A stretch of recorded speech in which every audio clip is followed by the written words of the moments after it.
Do you come back to Minecraft and play it religiously for one small part of the year, every year?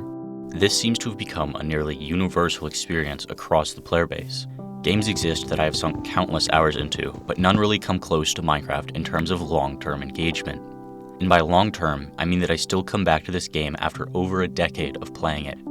Sandbox games are like no other genre due to the freedom that they give the player in regards to creating and achieving their own goals. Minecraft is the epitome of this, giving the player a fully destructible world to shape to their heart's content. The problem with this freedom is that when progressing at their own pace via their own goals, players are more likely to experience creative burnout and get bored of the experience. This creative burnout is what leads to the sinusoidal interest in Minecraft that most players have year after year. The average player's interest in Minecraft ebbs and flows, and that's okay. The reason you're bored of Minecraft might be for the very same reason that you love it so much in the first place.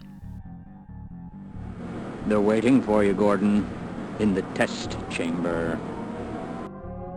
All games require goals for the player to work towards and strive for.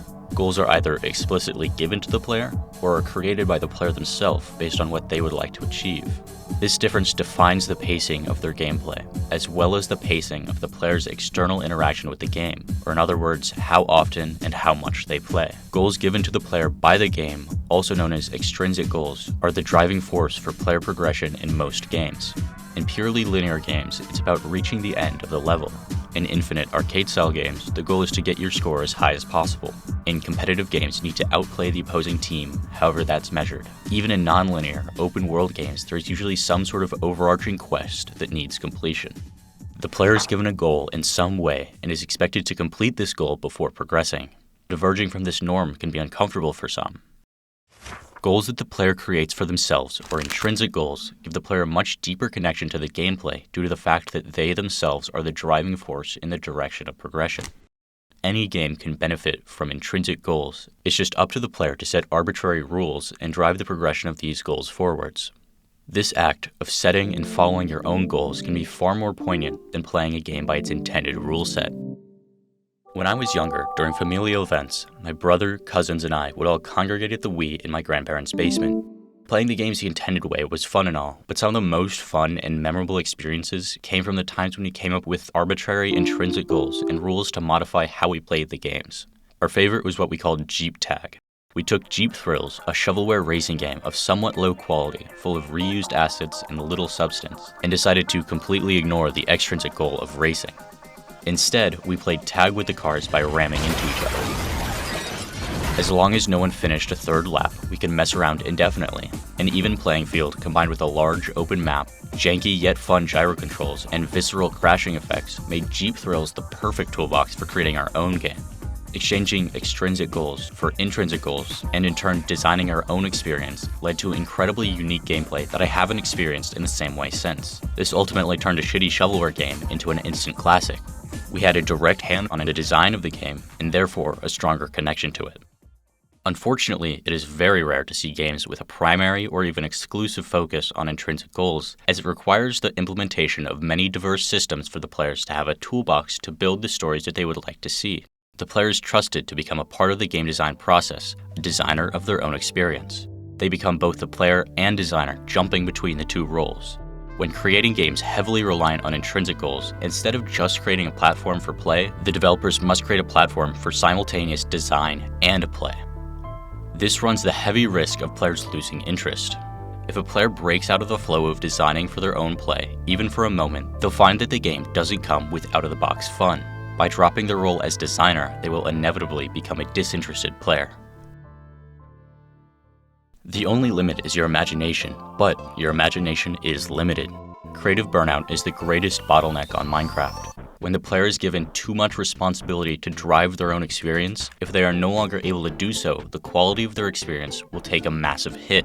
The ability to create intrinsic goals for oneself is directly tied to one's inspiration, which is generally inconsistent. This is why the yearly Minecraft experience that most players have rarely lasts longer than a couple of weeks to a month. Once you have found an elytra, there's nearly nothing that the game offers in terms of extrinsic goals. Otherwise, the player is forced to come up with their own motivation, and it is entirely natural for this motivation to run dry after some time.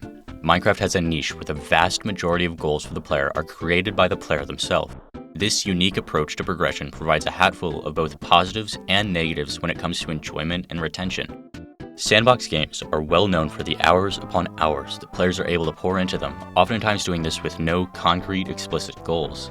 Games such as The Sims are similar to Minecraft in this metric, maybe even more heavily focused than the player's intrinsic goals than Minecraft at times. Goals are prompted and restrictions are put in place, but at the end of the day, whatever the player gets up to is entirely up to them.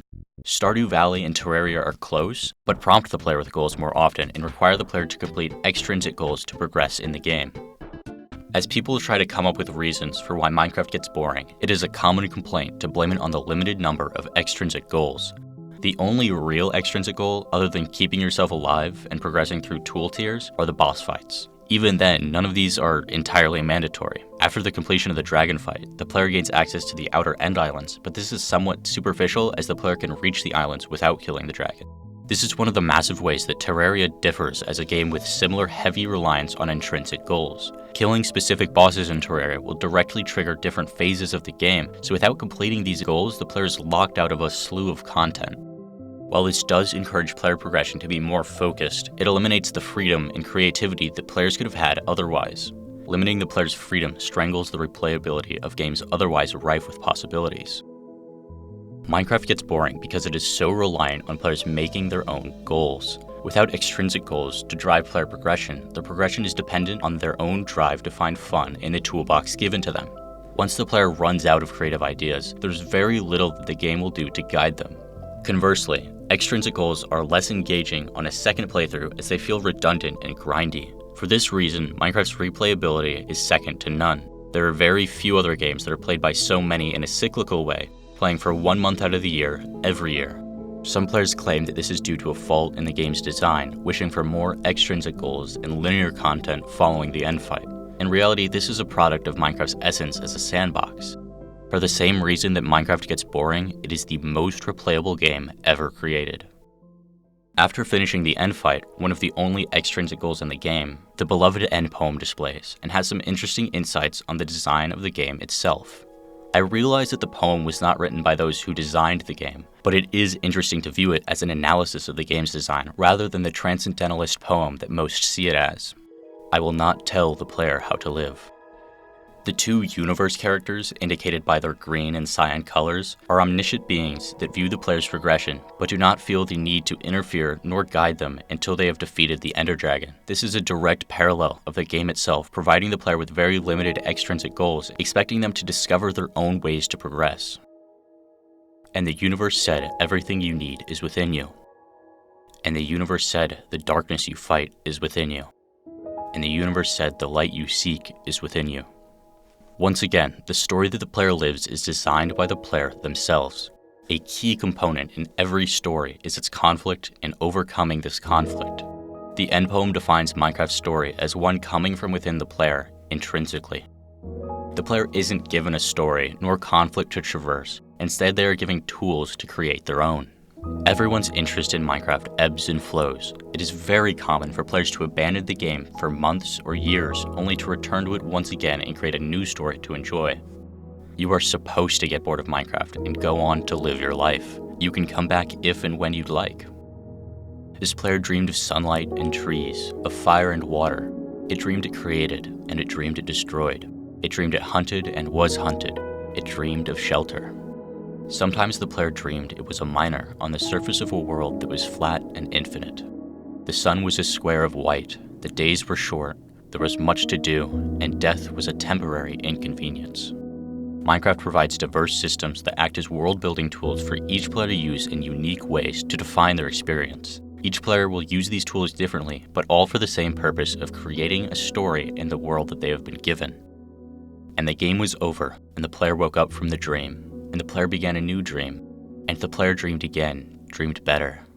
As someone who has grown up alongside Minecraft, it has become very comforting to know that if I take a break from the game, it will always be there when I return, ready to facilitate whatever story I would like to create, whatever structures I would like to build, and whatever adventures I would like to lose myself in. Wake up.